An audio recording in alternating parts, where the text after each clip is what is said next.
سلامونه ګرانو لیدونکو، هیله د روغ جوړ او صحتمند به وي راته. نن ورځ بیا هم تاسو ته د نوې ویډیو سره راغلم. دغه ویډیو کې ملګرو د یوټیوب کورس 4مه ویډیو ده زموږ، او دا د پای ویډیو ده. په دې ویډیو کې تاسو ته ښیم چې څنګه کولی شئ یو د اډسنس اکونټ جوړ کړئ په افغانستان کې، او خپله د یوټیوب پیسه څنګه افغانستان کې نغدولی شئ. نو راځئ ویډیو راسره تر پای وګورئ. څنګه چې ملګرو تاسو تصویر کینئ، دا د اډسنس اکونټ ده. دا زما خپل د اډسنس اکونټ ده چې افغانستان کې مې جوړ کړی. او څنګه چې ګورئ $100 راته له یوټیوبه هم راغلي زما اکونټ ته. اوس راځم تاسو ته طریقه ښیم چې تاسو هم څنګه اډسنس جوړ کړئ. لومړی ملګرو یوټیوب څخه د پیسو نغدولو لپاره تاسو باید هرومرو یو اډسنس اکونټ به جوړوئ. د یوټیوب پیسه صرف اډسنس اکونټ ته ځي، او له اډسنسه بیا بانک ته ځي چې موږ کولی شو بانک نه نغده واخلو.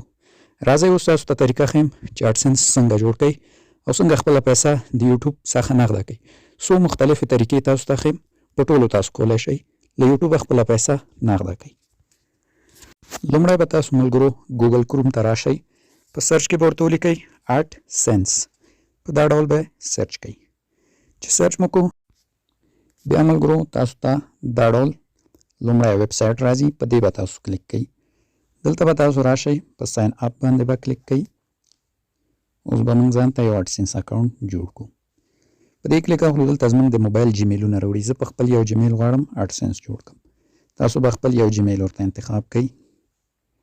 ښه نو جیمیل چې مو انتخاب کړم، اوس به زموږ اکونټ مخ ته لاړ شي. ښه دا ډول یو صفحه راځي، دلته وایي چې تاسو کوم ویب سایټ لینک کوئ. فعلا لپاره موږ ویب سایټ نه لینک کوو، دغلته به دا آپشن باندې کلیک کوو. راځو لاندې، دلته بیا هم دوه آپشنه لرو، دا لومړنی باندې به کلیک کوو. او راځو به نور لاندې موږ ته بل آپشن راکړی دی د کنټري.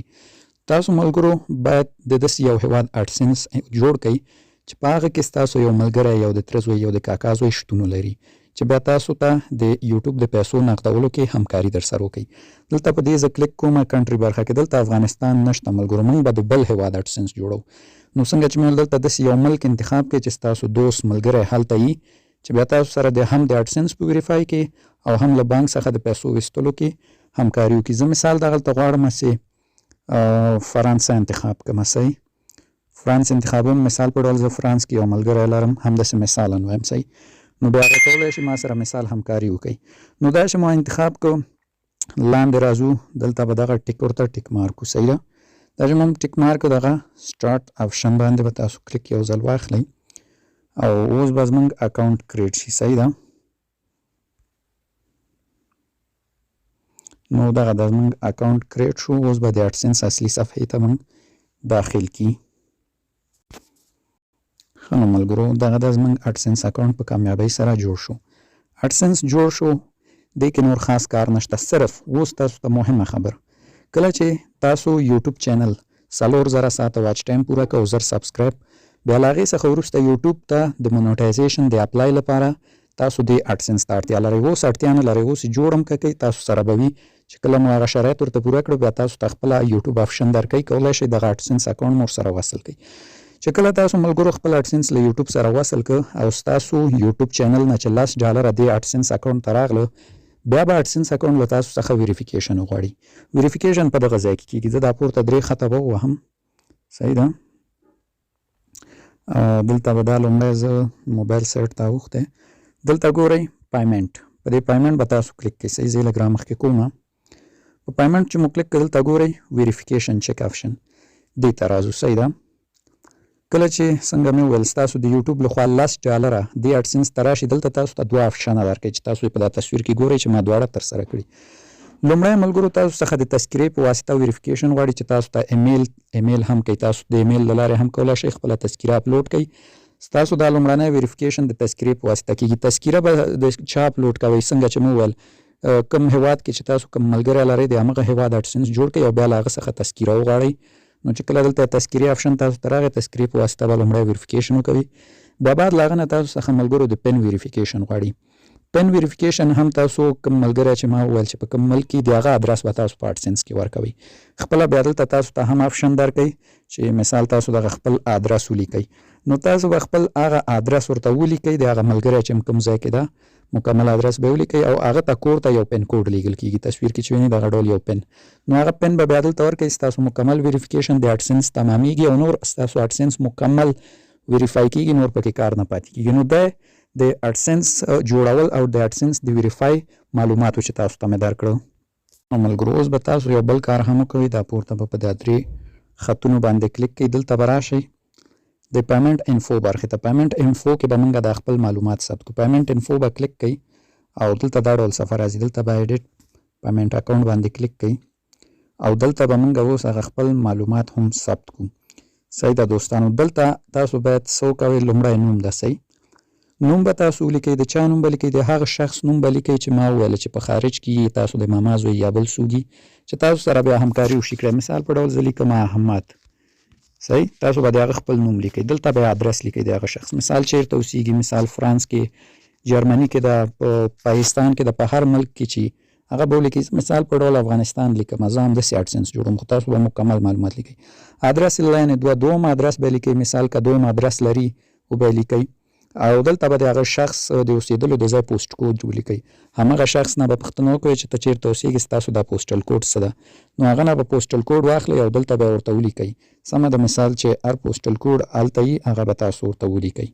او دلته سیټي ده، سیټي هغه چې کوم ښار کې اوسېږي هغه به ولیکئ. کوم شخص چې تاسو غواړئ د هغه په نوم دا جوړ کړئ. او دلته فون نمبر ده، فون نمبر که د هغه فون نمبر لیکئ هم ستاسو خوښه، که نیم لیکئ، دا اپشنل یا اختیاري ده. دا معلومات بیا ثبت کړئ او بیا به سبمټ ووهئ چې د اډسنس اکاونټ مکمل معلومات مو ثبت شي. صحیح ده، نو دغه ده، دا ثبت شول. که بیا چېرته کوم ځای کې غلطي وکولی شئ ایډیټ یې هم کوئ او ایډیټ کولی هم شئ، او که مشکل پکې نه و سم بیا کولی شئ چې یوز یې کوئ، همدا معلوماتو څخه ګټه واخلئ او بیا به سبمټ ووهئ. دا به په اډسنس کې تاسو مکمل ثبت کړئ. صحیح ده، چې اډسنس اکاونټ د معلوماتو لپاره دا هم مهمه ده. نو دغه دا ستاسو معلومات به هم په اډسنس کې ثبت شي په دا ډول. نو بیا کله چې نور تاسو یوټیوب نه پیسې ګټئ هغه به دغه برخې ته تاسو ته راځي. دا ګورئ دلته اوس 0.0 یورو ښیي. نو چې یوټیوب نه پیسې ګټئ هغه به دلته راځي او بیا یورو چې پوره کیږي تاسو بیا کولی شئ هغه خپل بانک اکاونټ ته مستقیم ولېږئ له دې څخه. ښه نو ملګرو، اوس راځم دې ته چې مثال موږ یوټیوب چینل هم مونیټایز شو، اډسنس مو هم وصل که، اډسنس مو هم جوړ شو، په تذکیره مو هم ویریفای که، پن ویریفیکیشن مو هم وکړو، هر څه مو د اډسنس خلاص کړي، فول مو ویریفای کړو. اوس موږ سره په اډسنس کې پیسې جمع شوي، دا به موږ بانک ته څنګه لیږو؟ دې کار لپاره به تاسو پورته بیا په دا 3 خطو کلیک کوئ او دلته به خپل بانک اکاونټ وصلوئ. دې کار لپاره به بیا راشئ د پیمنټ په آپشن باندې به کلیک کوئ او دلته به څنګه کوئ پیمنټ انفو باندې کلیک واخلئ او دغه ځای کې اوس هغه زموږ چې څومره پیسې د یوټیوب لخوا موږ ګټلي هغه دلته موږ ته ښیي. زه لږ په تمه کېږم، دغه د صفحه راواز وشو. دلته ګورئ $10 ماته له یوټیوبه راغلي. زه اوس دا $10 څنګه بانک ته لیږلی شم؟ دې کار لپاره به لاندې راشو.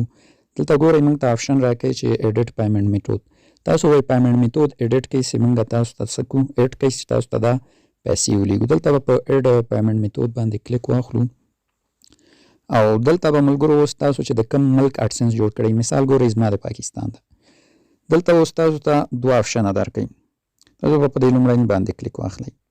دلته به اوس خپل بانک اکاونټ معلومات ورکوي او خپل یوټیوب سره به ایډ کړئ. د دې کار لپاره دلته لومړنی آپشن ده آی ډي غواړي تاسو څخه چې دا اپشنل یا اختیاري ده، که ومو لیکله ومو نه لیکله مشکل نه لري. دوم کې د بانک نوم تاسو څخه غواړي چې دا به لازمي تاسو لیکئ. هغه نوم د اکاونټ تاسو څخه غواړي چې په کوم نوم ستاسو د بانک اکاونټ د هغه شخص نوم به لیکئ. صحیح. دریم کې بیا د بانک نوم غواړي، د بانک نوم به لیکئ. او دلته دا بل آپشن چې تاسو وینئ دغه نه پوهېږم چې د بانک کومه کارت کې کومه برخه ده یا کوم کوډ ده، نو کیدای شي تاسو که بانک اکاونټ معلومات در سره وي دا کوډ یا دغه هر څه چې دا پکې نو دا به مور سره لیکئ. بلن آی بي ان ده، آی بي ان به د خپل بانک لیکئ او ری ټایپ آی بي ان ده، دا به ولیکئ او معلومات هم ثبتېږي. دلته به سیو ووهئ، ستاسو د بانک معلومات یوټیوب سره وصلېږي اډسنس سره، نو بیا به ستاسو دغه پیسې د اډسنس لخوا خپله ستاسو د بانک اکاونټ ته لیږل کېږي. نو دغه له دې نه و چې څنګه کولی شو یو اډسنس اکاونټ افغانستان کې جوړ کړو او یوټیوب سره یې وصل کړو او د یوټیوب بانک سره همداشان خپلې پیسې ترلاسه کړو. خو اوس دلته کېدای شي ځینې ملګري دا ووایي چې موږ په خارج کې نه ورور لرو، نه دوست لرو، نه اشنا لرو، موږ څه وکړو؟ موږ څنګه کولی شو چې د اډسنس اکاونټ جوړ کړو، خپلې پیسې نغدې کړو؟ د هغو کسانو لپاره زه ملګرو 2 ډوله لارې تاسو ته ښیم. صحیح ده. لومړنۍ لاره ملګرو دا ده چې تاسو ملګرو د ام سی انو سره کار وکوئ. ام سی ان څه ته وایي؟ ام سی ان ملګرو یو ډول شرکتونه دي چې ستاسو پیسې څنګه کوي د اډسنس اکونټ څخه نغدي او تاسو ته د صرافۍ په واسطه حواله کوي. ام سی ان مختلف ډیر زیات شرکتونه شتون لري چې تاسو کولای شئ په یوټیوب کې د ام سی ان نوم سرچ کې مختلف شرکتونه راځي. دا شرکتونه تاسو ته خپل اډسنس اکونټ درکوي، اړتیا هم نشته تاسو اډسنس جوړ کړئ. تاسو ته اډسنس اکونټ درکوي، تاسو له چینل سره لینک کوي او تاسو پیسې به د ام سی ان یا دغه شرکتونو اډسنس ته ځي. بیا چې کله تاسو پی اوټ برابرېږي دوی دا پیسې نغدي یو مقدار پکې فیس کټي او یو مقدار تاسو ته د صرافۍ له لارې چې هر ملک کې حواله کیږي. چې څنګه تصویر کې ګورئ دغه یو افغاني ام سی ان ده چې دوی اعلانات کوي پر فیسبوک، نو دوی هم د خلکو پیسې نغدي له یوټیوب څخه. نو کله که تاسو دوی ته میسج وکوئ چې تاسو شمیره په تصویر کې هم وینئ، بیا دوی تاسو ته وایي چې تاسو چینل ریویو کوي، ګوري چې آیا د دوی په شرایطو برابر تاسو ته بیا اډسنس درکوي او تاسو اکونټ د اډسنس سره لینک کوي او بیا تاسو پیسې در سره نغدي. تاسو شمیره لیدلی شئ، تاسو بیا نور سره په خپله معلوماتو کوئ او خپل ځان پوه کوئ. ما صرف دغه اعلان وکته او مې غوښتل تاسو سره شیر کړم، تر څنګ کوم مسؤلیت نه لرم. نو لومړی دا طریقه وه. دومه طریقه ملګرو اوس راځم، دومه هغه کسان چې خارج کې څوک نه لري هغوی د یو اډسنس اکونټ جوړ کړي د کوم ملک د پاکستان اډسنس تاسو جوړ کړئ. کله چې تاسو $10 اډسنس ته راغلل او تاسو څخه بیا تذکیره وغوښته، پیمنټ ویریفیکیشن، لکه څنګه چې دا ګورئ زما دواړه ویریفیکیشن یې کمپلیټ شوي. لومړی همغه د تذکیرې ویریفیکیشن ده. تاسو څخه کله تذکیرې ویریفیکیشن وغوښته، تاسو کولی شئ په همدې ګوګل کروم کې سرچ کوئ پاکستان آیډي کارت. دلته مختلف د آیډي کارت واکسونه تاسو ته راځي، دا تاسو کتلی شئ. دلته تاسو یو منظم غونډه د آیډي کارت عکس را پیدا کړئ چې مخ او شا یې دواړه وي لکه دغه ډول وي، منظم عکس پیدا کړئ، هغه ډاونلوډ کړئ. هغه چې مو ډاونلوډ کړئ تاسو کولی شئ د دې په واسطه بیا هم چې کله تاسو ته د اډسنس ویریفیکیشن راغی نو کولی شئ د دغه عکس په واسطه هم دا څنګه کوي ویریفیکیشن یې ترسره کوي. دا ډول هم کیږي، خو دا ډول لږ کچاکي طریقه ده. نو هغه کسان چې بیا بیخي آخري حدن مجبوري بله لاره نه لري، بیا کولی شي دغه ډول یو تذکیري عکس واخلي او راشي دلته په دا لومړی سټپ کمپلیټ کړي. لومړی سټپ چې تاسو کله کمپلیټ کړئ ملګرو، چې مثلا زه راځم ورته، لومړی سټپ چې تاسو کله کمپلیټ کړئ د تذکیرې ویریفیکیشن، بیا راځي د پن ویریفیکیشن. پن ویریفیکیشن هم ملګرو د تذکیرې په واسطه تاسو کمپلیټولی شئ. ما خپله د تذکیرې په واسطه وکړو، ما ته پن رانغی. کله چې تاسو 3 ځلې د پن لپاره درخواست کوئ، یعنې هغه پن سینډ کوئ، نو تاسو به 3 ځلې دا سینډ کوئ، بعد له هغې تاسو به بیا په دغه لرن مور آپشن باندې کلیک کوئ. دغه ځای کې به خپله تذکیره اپلوډ کوئ او دا دویم سټپ ویریفیکیشن هم تاسو ته کېږي. دا چې موږ کلیک کړه لاندې به راشئ، دلته یو آپشن ده ښه، دا ګورئ پن ټرابل شوټر، په دې به تاسو کلیک کوئ او دلته بیا څو ساده پوښتنې تاسو څخه کوي. مثال تاسو ته وایي همدا ستاسو اکونټ ده، یس به ووایي، کنټینیو به یې کوئ، مخې ته به لاړ شئ، تاسو ته بیا یو فورم راځي، هغه کې به خپل د تذکیرې همدغه چې مو ډاونلوډ کړه له ګوګل کروم د دې د مخ و شا عکس واچوئ. 12 تر 40 ساعتو دا دویم سټپ هم تاسو ته کمپلیټ کېږي او مکمل کار مو د اډسنس جوړېږي. او بعد له هغې نه چې تاسو مثلا بیا دې کې پیسې وګټئ چې تاسو بیا هم څوک په خارج کې نه لرئ، بیا کولی شئ چې یوټیوب کې خپلې په اډسنس کې خپلې پیسې هم دا ډول جمع کوئ. لکه زما په رقم یو ټایم چې تاسو بیا شرایط مو برابر و، په خارج کې مو دوست ملګری څوک، بیا کولی شئ بانک اکونټ ایډ کړئ او دغه پیسې وښکئ. نو دغه طریقه و ملګرو هم د هغو کسانو لپاره چې څوک په خارج کې آشنا دوست لري او څوک هم نه لري. په دغه طریقو تاسو کولی شئ په افغانستان کې خپل یوټیوب پیسه نغده کړئ. نو دغه زموږ د یوټیوب د کورس وروستی ویډیو وه، هیله ده چې په دغه برخه کې مو یو څه یاد کړي.